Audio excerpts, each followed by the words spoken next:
ಯೋಹಾನನು ಬರೆದಂಥ ಸುವಾರ್ತೆ 14ನೇ ಅಧ್ಯಾಯ 25 ಹಾಗೂ 26ನೆಯ ವಾಕ್ಯಗಳು. ಈ ಮಾತುಗಳನ್ನು ನಾನು ಇನ್ನು ನಿಮ್ಮ ಬಳಿಯಲ್ಲಿರುವಾಗ ನಿಮಗೆ ಹೇಳಿದ್ದೇನೆ.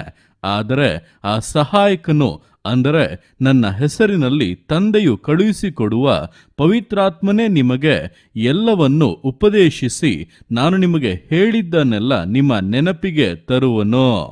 ಈ ವಾಕ್ಯದಲ್ಲಿ ಯೇಸುಕ್ರಿಸ್ತನ ಮಾತುಗಳು ಮತ್ತು ಪರಿಶುದ್ಧಾತ್ಮನ ಆಲೋಚನೆ ಮತ್ತು ನಡೆಸುವಿಕೆ ನಮ್ಮ ಜೀವಿತದಲ್ಲಿ ಹೇಗೆ ಕಾರ್ಯ ಮಾಡುತ್ತದೆ ಮತ್ತು ಅದು ಎಷ್ಟು ಮುಖ್ಯ ಎಂಬುದಾಗಿ ತಿಳಿಸಿ ನುಡಿದಂಥ ಸಂಗತಿಗಳನ್ನು ವಿವರಿಸಲಾಗಿದೆ. ನೋಡುವಂಥ ಸಮಯದಲ್ಲಿ ಇದು ಯೇಸುಕ್ರಿಸ್ತನ ಬಾಯಿಂದ ಬಂದಂಥ ಮಾತುಗಳು. ಆತನು ಹೇಳುತ್ತಾ ಇದ್ದಾನೆ, ಈ ಮಾತುಗಳನ್ನು ನಾನು ಇನ್ನು ನಿಮ್ಮ ಬಳಿಯಲ್ಲಿರುವಾಗಲೇ ನಿಮಗೆ ಹೇಳಿದ್ದೇನೆ.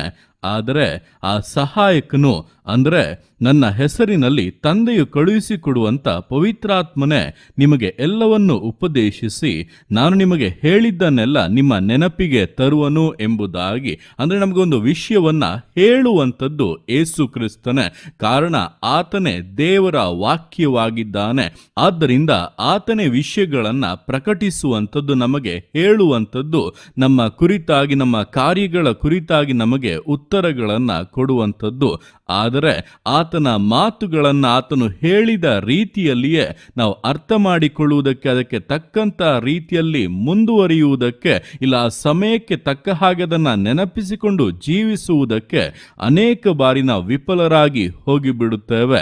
ಆದ್ದರಿಂದಲೇ ಪರಿಶುದ್ಧ ಆತ್ಮನನ್ನ ದೇವರು ನಮಗೆ ಸಹಾಯಕನಾಗಿ ಕೊಟ್ಟಿರುವಂಥದ್ದು. ಅಂದರೆ ನಾವು ಯೇಸು ಕ್ರಿಸ್ತನ ಮಾತುಗಳನ್ನು ಕೇಳಿದ ನಂತರವೂ ಕೂಡ, ಕರ್ತನ ನಮ್ಮೊಟ್ಟಿಗೆ ಮಾತನಾಡಿದನ್ನು ನಾವು ಅರಿತ ನಂತರವೂ ಕೂಡ ಅದನ್ನ ಸರಿಯಾಗಿ ಅರಿಯುವುದಕ್ಕೆ ಆಗದೆ ಅದರ ಅರ್ಥ ಏನು, ಅದು ಯಾವುದಕ್ಕೆ ಸಂಬಂಧಪಟ್ಟಿದ್ದು, ಈ ರೀತಿಯಾಗಿ ಅನೇಕ ವಿಷಯಗಳ ಕುರಿತಾಗೂ ಮೊಬ್ಬಾದಂಥ ಅವಸ್ಥೆಯಲ್ಲಿ ನಾವು ಇರುವಾಗ ನಮಗೆ ಸಹಾಯ ಮಾಡುವುದಕ್ಕಾಗಿ ಪರಿಶುದ್ಧಾತ್ಮನು ಇದ್ದಾನೆ. ಆತನು ನಮಗೆ ಯೇಸುವಿನ ಮಾತುಗಳನ್ನು ಉಪದೇಶಿಸುವವನಾಗಿದ್ದಾನೆ. ಅಂದ್ರೆ ಅದು ನಮಗೆ ಸ್ಪಷ್ಟವಾಗಿ ಅರ್ಥವಾಗುವಷ್ಟು ಮಟ್ಟಿಗೆ, ನಮ್ಮ ಹೃದಯದಲ್ಲದು ಆಳವಾಗಿ ಬೇರೂರುವಷ್ಟು ಮಟ್ಟಿಗೆ ಪರಿಶುದ್ಧಾತ್ಮನಿಂದ ನಮಗೆ ಬೋಧಿಸಿ ತಿಳಿಸುವುದಕ್ಕೆ ಸಾಧ್ಯ. ಆತನನ್ನು ನಾವು ಕೇಳಿ ಆತನ ಆಲೋಚನೆಗಳನ್ನು ಹೊಂದುವಾಗಲೇ ಯೇಸುವಿನ ಮಾತುಗಳಲ್ಲಿರುವಂತಹ ಸ್ಪಷ್ಟತೆಯನ್ನ ಗ್ರಹಿಸಿಕೊಳ್ಳುವುದಕ್ಕೆ ಸಾಧ್ಯ. ಅಷ್ಟು ಮಾತ್ರವಲ್ಲ, ಹಾಗೆ ಗ್ರಹಿಸಿಕೊಂಡ ನಂತರವೂ ಕೂಡ ಅದು ನಮಗೆ ತಕ್ಕ ಸಮಯದಲ್ಲಿ ನೆನಪಿಗೆ ಬರಬೇಕು. ನೆನಪಿಗೆ ಬರದೇ ಹೋದರೆ ತಿಳಿದುಕೊಂಡದ್ದು, ಗ್ರಹಿಸಿಕೊಂಡದ್ದು ಎಲ್ಲವೂ ಕೂಡ ವ್ಯರ್ಥವಾಗಿ ಹೋಗುತ್ತದೆ. ಆ ನೆನಪಿಗೆ ತರುವಂತ ಕಾರ್ಯವನ್ನು ಕೂಡ ಪರಿಶುದ್ಧಾತ್ಮನೇ ಮಾಡುವಂಥದ್ದು. ಈ ರೀತಿಯಾಗಿ ಯೇಸು ಕ್ರಿಸ್ತನು ಹಾಗೆ ಪರಿಶುದ್ಧ ಆತ್ಮನು ಇಬ್ಬರೂ ಕೂಡ ನಮಗೆ ಸಹಾಯಕವಾಗಿ ನಮ್ಮ ಜೀವಿತಕ್ಕೆ, ನಮ್ಮ ಕಾರ್ಯಗಳ ಪೂರ್ಣ ಜಯಕ್ಕೆ ಮನಸ್ಸುಳ್ಳವರಾಗಿ ಸಹಾಯ ಮಾಡುತ್ತಾ ಇದ್ದಾರೆ. ಈ ಸಹಾಯವನ್ನು ನಾವು ಅಪೇಕ್ಷಿಸಿ ಹೊಂದತಕ್ಕಂತೆ ಯೇಸುವಿನ ಬಳಿಯಲ್ಲಿ ಪ್ರಾರ್ಥಿಸಿ ವಿಷಯಗಳನ್ನ ಹೊಂದುವಂತೆ, ಹಾಗೆ ಪರಿಶುದ್ಧಾತ್ಮನ ಸಹಾಯದಿಂದ ಉಪದೇಶಿಸಲ್ಪಟ್ಟವರಾಗಿ ತಕ್ಕ ಸಮಯದಲ್ಲದು ಜ್ಞಾಪಕಕ್ಕೆ ಬರುವ ಹಾಗೆ ಪರಿಶುದ್ಧಾತ್ಮನ ಶಕ್ತಿಯಿಂದಲೇ ನಾವು ಅದನ್ನು ನೆರವೇರಿಸುತ್ತಾ ಮುಂದೆ ಸಾಗುವಂತೆ ದೇವರ ಉದ್ದೇಶವನ್ನು, ಆತನು ಇಟ್ಟಿರುವಂತಹ ಸಕಲ ಕಾರ್ಯಗಳ ಪರಿಪೂರ್ಣತೆಯನ್ನ ಹೊಂದತಕ್ಕಂತೆ, ನೆರವೇರಿಸತಕ್ಕಂತೆ ಕರ್ತನಾದ ಯೇಸು ಕ್ರಿಸ್ತನ ಕೃಪೆಯಲ್ಲಿಯೂ, ತಂದೆಯ ಪ್ರೀತಿಯಲ್ಲಿಯೂ, ಪರಿಶುದ್ಧಾತ್ಮನ ಅನ್ಯೋನ್ಯತೆಯಲ್ಲಿಯೂ ಸಮರ್ಪಣೆಯಿಂದ, ದೃಢತೆಯಿಂದ ನಂಬಿಗಸ್ತ ವಿಶ್ವಾಸ ಜೀವಿತಗಳನ್ನ ಮುನ್ನಡೆಸೋಣ. ದೇವರ ಕರಗಳಲ್ಲಿ ಸಮರ್ಪಿಸಿ ಪ್ರಾರ್ಥಿಸೋಣ. ಯೇಸುವೆ ಸ್ತೋತ್ರ ರಾಜ, ಕೊಟ್ಟಂತ ದಿವಸಕ್ಕೋಸ್ಕರ ಸ್ತೋತ್ರ ಕರ್ತನೆ. ಈ ದಿವಸ ನಿನ್ನ ಕರಗಳಲ್ಲಿ ಸಮರ್ಪಿಸ್ತಾನೆ. ಪ್ರತಿಯೊಂದು ಜೀವಿತಗಳನ್ನು ನೀನು ಆಳ್ವಿಕೆ ಮಾಡು, ಬಲಪಡಿಸು ಕರ್ತನೆ.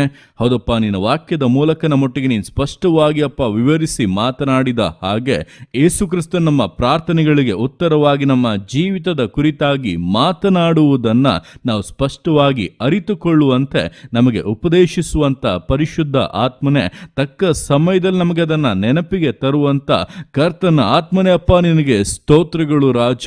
ನಿಮ್ಮ ಕರಗಳಲ್ಲಪ್ಪ ನಮ್ಮ ಜೀವಿತಗಳನ್ನು ಸಮರ್ಪಿಸ್ತಾ ಇದ್ದೇವೆ. ನಮಗೆ ಬೋಧಿಸಿ, ತಿಳಿಸಿ ಅಪ್ಪ, ಜ್ಞಾಪಕ ಪಡಿಸಿ, ಬಲಪಡಿಸಿ, ಕೃಪೆಯನ್ನು ಅನುಗ್ರಹಿಸಿ, ಬಾಗಿಲುಗಳನ್ನು ತೆರೆದು ಶ್ರೇಷ್ಠವಾದಂಥ ಜಯದಲ್ಲಿ ಜೀವಿತಗಳನ್ನು ಮುನ್ನಡೆಸಬೇಕಾಗಿ ಪ್ರಾರ್ಥಿಸ್ತಾ ಇದ್ದೇನೆ. ಬೇಡುತ್ತಾ ಇರುವಂತಹ ಪ್ರತಿಯೊಬ್ಬರ ಜೀವಿತಗಳಲ್ಲಿ ಕೂಡ ಈ ದಿವಸದಲ್ಲಿ ಕರ್ತನೆ ಅದ್ಭುತ ಕಾರ್ಯಗಳು ನಡೆಯಲಿ. ತಡೆಯಾಗಿರುವಂತಹ ಎಲ್ಲ ತಡೆಗಳು ನೀಗಿ ಹೋಗಲೆಂಬುದ ಕಟ್ಟಲೆ ಕೊಡ್ತಾ ಇದ್ದಾನೆ. ಇದುವರೆಗೂ ಅಪ್ಪ ತಡೆ ತಡೆಯಾಗಿ ಹೋರಾಡಿದಂಥ ಕಾರ್ಯಗಳನ್ನು ಮುರಿತಾದನೆ, ಜೀವಿತಗಳಿಂದ ತೊಲಗಲಿ ಎಲ್ಲ ತಡೆಗಳು ಕೂಡ ಬಿಡುಗಡೆ ಉಂಟಾಗಲಿ. ಯೇಸುವಿನ ನಾಮದಲ್ಲಿ ಮಾರ್ಗವು ಸಿದ್ಧವಾಗಲಿ. ಜಯದಲ್ಲಿ ಮುಂದೆ ನಡೆಯುವ ಹಾಗೆ ಜೀವಿತಗಳು ಆಶೀರ್ವದಿಸಲ್ಪಡಲಿ. ಕೆಲಸದ ಮಾರ್ಗವು ತೆರೆಯಲ್ಪಡಲಿ. ಉನ್ನತ ವಿದ್ಯಾಭ್ಯಾಸದ ಮಾರ್ಗವು ತೆರೆಯಲ್ಪಡಲಿ. ಒಳ್ಳೆ ವ್ಯವಹಾರಗಳ ಬಾಗಿಲು ತೆರೆಯಲ್ಪಡಲಿ. ಅಪ್ಪ, ಬೇಕಾಂತ ಸಹಾಯಕ ವ್ಯಕ್ತಿಗಳನ್ನು ಎಬ್ಬಿಸು ಕರ್ತನೆ, ಆಶೀರ್ವದಿಸು ಕರ್ತನೆ. ವಿಶೇಷವಾದಂತ ಘನತೆಯಲ್ಲಿ ನಿನ್ನ ಮಕ್ಕಳನ್ನ ಆಶೀರ್ವದಿಸಿ ನೆಲೆಗೊಳಿಸಬೇಕಾಗಿ ಪ್ರಾರ್ಥಿಸ್ತಾ ಇದ್ದಾನೆ. ಆತ್ಮೀಕವಾಗಿ ಸಕಲ ಸಮೃದ್ಧಿಯಲ್ಲಿ ಕರ್ತನೆ ಜೀವಿತಗಳನ್ನ ನೆಲೆಗೊಳಿಸು. ನಿನ್ನ ಉದ್ದೇಶಗಳನ್ನ ಪರಿಪೂರ್ಣತೆಗೆ ತೆಗೆದುಕೊಂಡು ಬಾ ತಂದೆ. ನಿನ್ನ ಅರ್ಥಗೆ ಮಾಡುವಂತ ನಿನ್ನ ಪ್ರೀತಿಗೋಸ್ಕರ, ಕೃಪೆಗೋಸ್ಕರ ಅಪ್ಪ ನಿನಗೆ ಸ್ತೋತ್ರಗಳು. ಪ್ರತಿಯೊಂದು ಜೀವಿತಗಳನ್ನ ಅಪ್ಪ ನಿನ್ನ ಕರಗಳಲ್ಲಿ ಸಮರ್ಪಿಸ್ತಾ ಇದ್ದಾನೆ. ಆಶೀರ್ವದಿಸು, ಮಾನಿಸು, ಘನಪಡಿಸು. ಎಲ್ಲೋ ನಿನ್ನ ಕರಗಳಲ್ಲಿ ಸಮರ್ಪಿಸಿ ಎಲ್ಲ ಸ್ತುತಿಗಾನ ಮಾನ್ಹುಳಿಲೊಬ್ಬನಿಗೆ ಸಲ್ಲಿಸಿ ಯೇಸುವಿನ ನಾಮದಲ್ಲಿ ಬೇಡ್ತೇನೆ ನಮ್ಮ ತಂದೆಯೇ. ಆಮೇನ್, ಆಮೇನ್.